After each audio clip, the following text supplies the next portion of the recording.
अब हमारे पास दूसरा अलोट्रॉफ कार्बन का है जिसको हम बोलते हैं ग्रेफाइट। अब ग्रेफाइट का हम सबसे पहले हम देखेंगे इसका स्ट्रक्चर।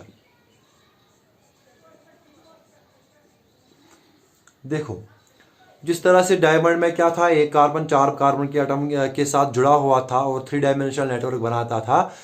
यहाँ पे जो कार्बन एटम होता है वो फोर कार्बन एटम के साथ नहीं, वो तीन और कार्बन एटम के साथ लिंक होता है, जुड़ा होता है, लेकिन इन द सेम प्लेन में। वहां पे वो थ्री डायमेंशनल नहीं बनाता है, यहाँ पे सेम प्लेन में एक ही कार्बन तीन कार्बन एटम के साथ जुड़ा हुआ होता है।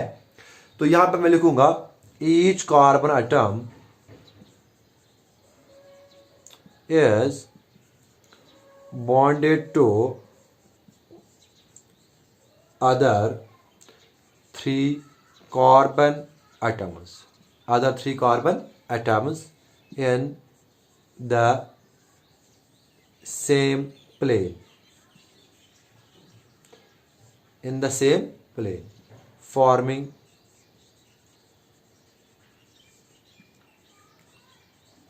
sheets of hexagonal rings. तो वहां पे जब ये एक कार्बन तीन कार्बन एटम के साथ जुड़ता है तो एक तरीके का पैटर्न बनता है, एक शीट बनता है और हेक्सागोनल रिंग्स वहां पे बनती है, उस तरीके का पैटर्न बनता है जो मैं आपको यहां पे बताऊंगा। हेक्सागोनल रिंग्स बनती है जब एक कार्बन एटम तीन कार्बन एटम के साथ जुड़ा हुआ होता है, तो वहां पे हेक्सागोनल रिंग्स बनती है और वही हम कंटिन्यू करके एक शीट बनता है, क्योंकि ये एक ही प्लेन में होता है, सेम प्लेन में होता है, तो एक शीट बनता है, sheet of hexagonal rings, sheet of carbon atoms, sheet of hexagonal rings. जैसे कि यहां पे मैं आपको बताऊंगा किस तरीके से ये होते हैं। ये है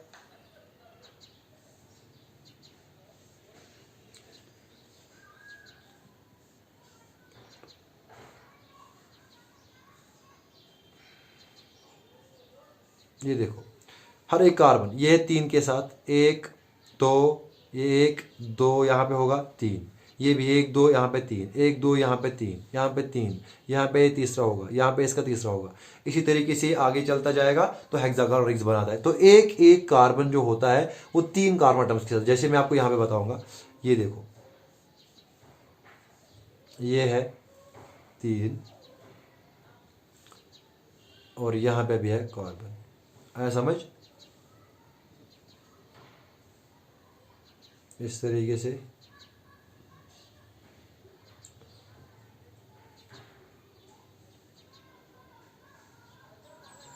ये देखो, ये भी बन गया है एक दो तीन चार पाँच और छः, ये भी बन गई हेक्सागोनल रिंग। इसी तरीके की हेक्सागोनल रिंग्स बनती है। इसको कंटिन्यू करके ये फिर आगे चला जाएगा, ये भी आगे, ये भी आगे, ये भी आगे।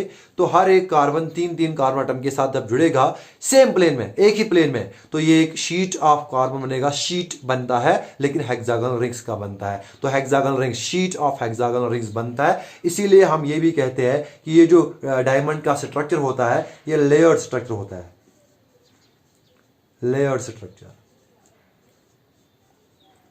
लेयर्ड स्ट्रक्चर का मतलब layers of sheets of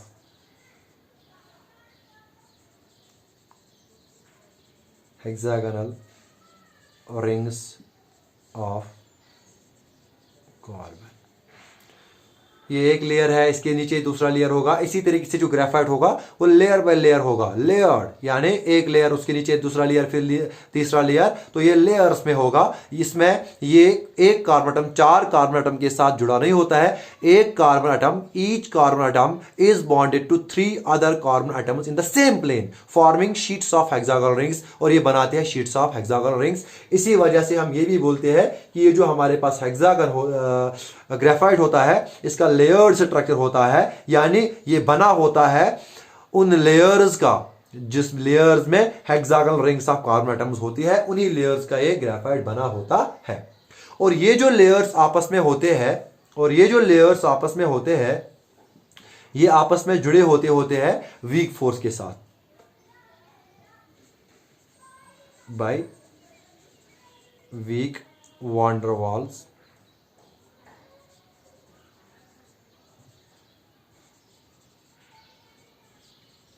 force. ये आपस में जो लेयर्स होते हैं, ये लेयर्स आपस में जुड़े होते हैं week van der Waals force के साथ। जैसे मैं आपको यहां पे बताऊंगा लेयर स्ट्रक्चर किस तरीके से होता है, और ये जो लेयर्स होते हैं ये week van der Waals force के साथ अटैच होते हैं, एक दूसरे के साथ बंद होते हैं, एक दूसरे के साथ बॉन्ड होते हैं एक दूसरे के साथ, जिसकी वजह से ये एक लेयर और दूसरा लेयर जो आपस में होते हैं एक दूसरे के ऊपर, ये स्लाइड भी कर सकते हैं। क्योंकि जब इनके दरमियान वीक फोर्स है, तो ये एक दूसरे के साथ इस तरह स्लाइड भी कर सकते हैं। तो लेयर स्ट्रक्चर होने के साथ साथ इसमें जो एक और दूसरे लेयर के दरमियान जो फोर्स होता है वो वीक फोर्स होता है, जिसकी वजह से ये लेयर्स आपस में एक दूसरे के साथ स्लाइड कर सकते हैं। उस स्लाइडिंग से क्या प्रॉपर्टी इसको आ जाती है वो भी मैं आगे बताऊंगा। सब पहले मैं दिखाऊंगा आपको किस तरीके से होता है ये लेयर स्ट्रक्चर, और किस तरीके से एक लेयर और दूसरा लेयर आपस में जुड़े होते हैं, वो मैं आपको यहां पे बताऊंगा। देखो, सपोज करो मैं यहां पे बनाऊंगा एक लेयर स्ट्रक्चर।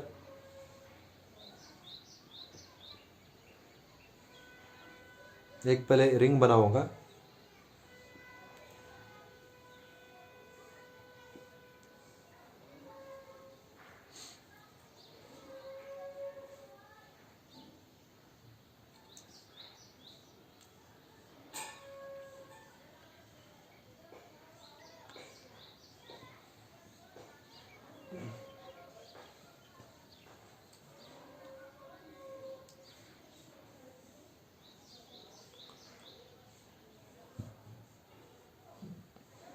ये सपोज करो एक लेयर है, ये एक लेयर है।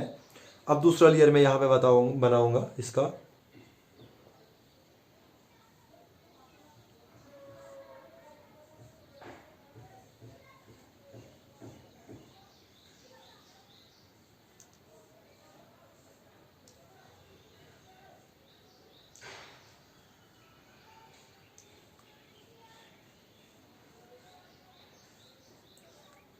इस तरीके का लेयर होता है और यही आगे जाएगा।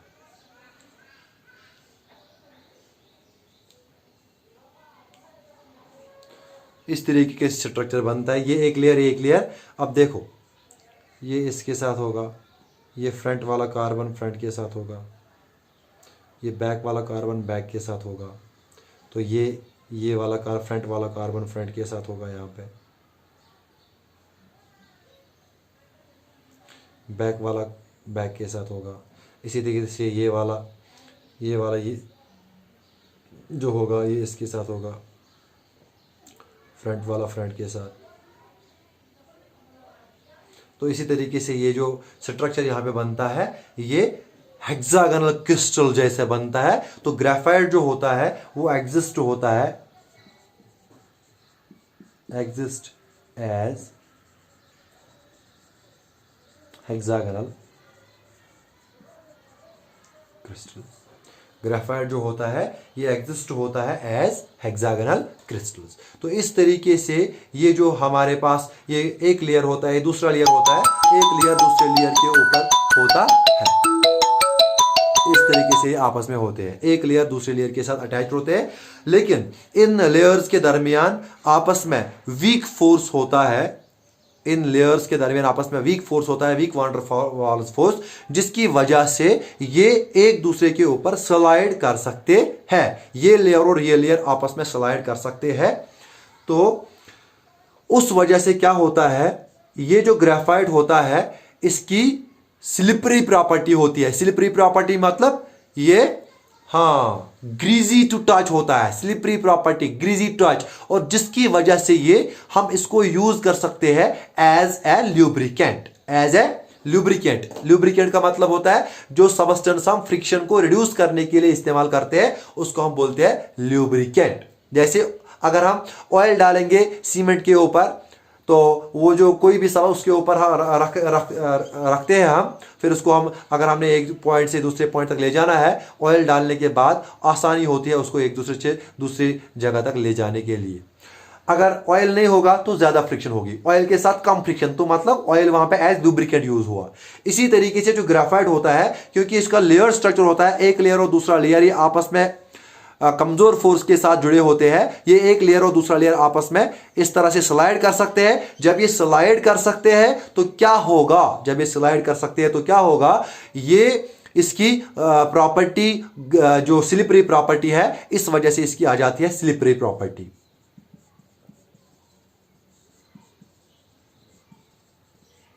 स्लिपरी प्रॉपर्टी यानी ग्रीजी टू टच, या मैं बताऊंगा इसी वजह से ये होता है यूज्ड एज ए लुब्रिकेंट।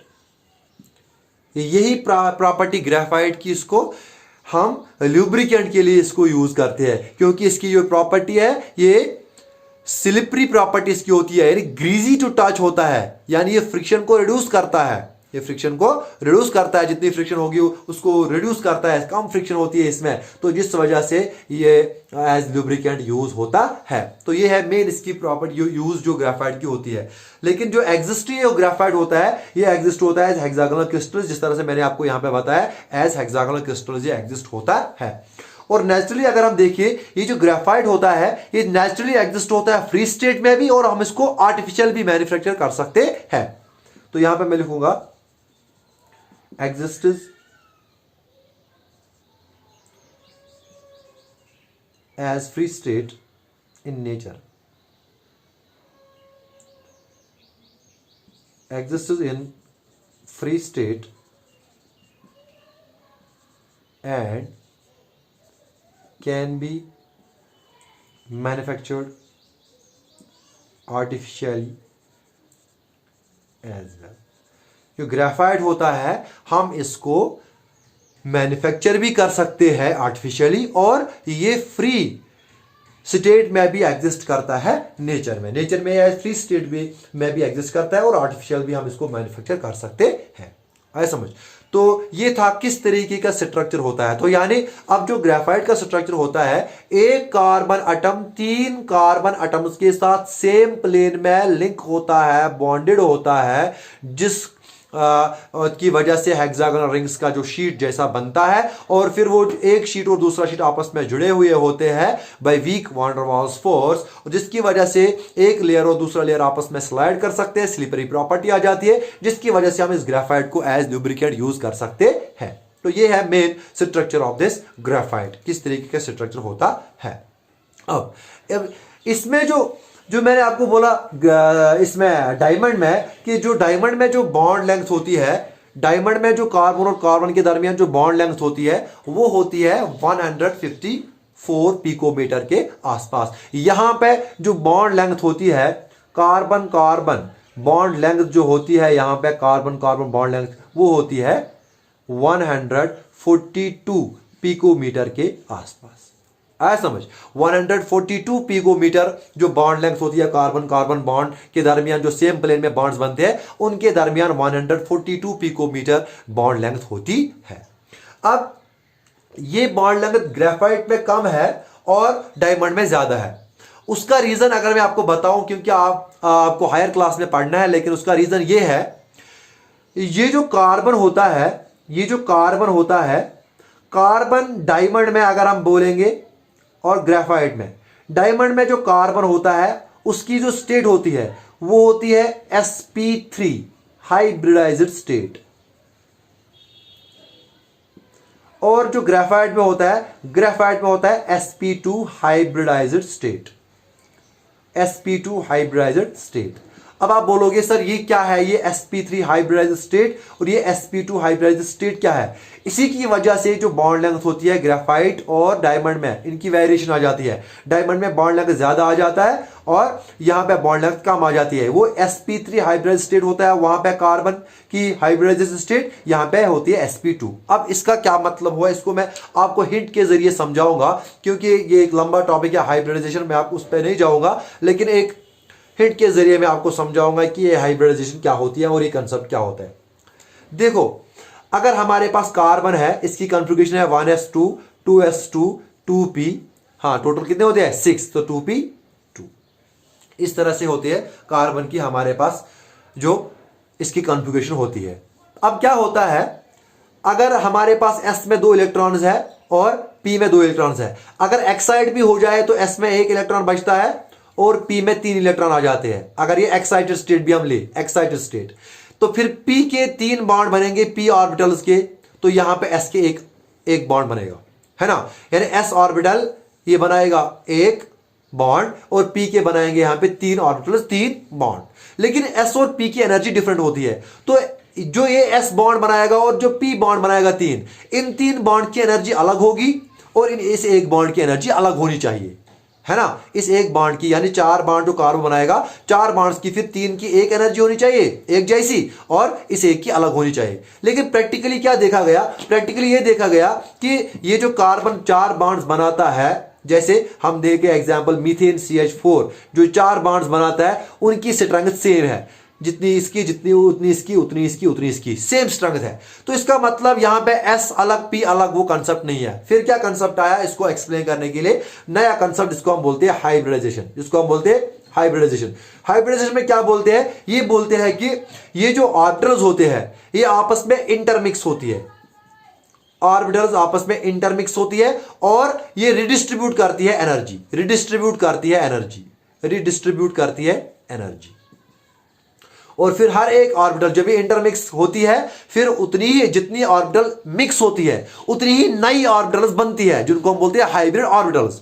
जितनी ऑर्बिटल्स मिलती है, कंबाइन होती है, मिक्स होती है, उतनी ऑर्बिटल्स नई भी बनती है, और मगर उन ऑर्बिटल्स की एनर्जी जो होगी वो सेम होगी, वो सेम होगी। उसी को बोलते हैं हाइब्रिडाइजेशन। तो यानी ये होता है intermixing of atomic orbitals and the distribution of energy between them, उसको बोलते हैं हाइब्रिडाइजेशन। जिसकी वजह से फिर ये जो 4 ऑर्बिटल्स यहां पे बनी उनकी सेम एनर्जी रहेगी, और जो बॉन्ड बनेंगे 4 उनकी सेम एनर्जी रहेगी।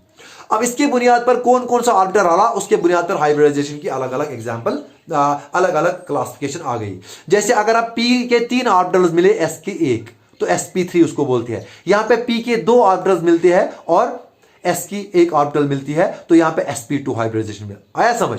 अब यहां पे 3 ऑर्बिटल्स p के मिले तो p कैरेक्टर ज्यादा होगा, यहां पे p के 2 ही है कैरेक्टर, यहां पे p character as compare to this कम ही होगा।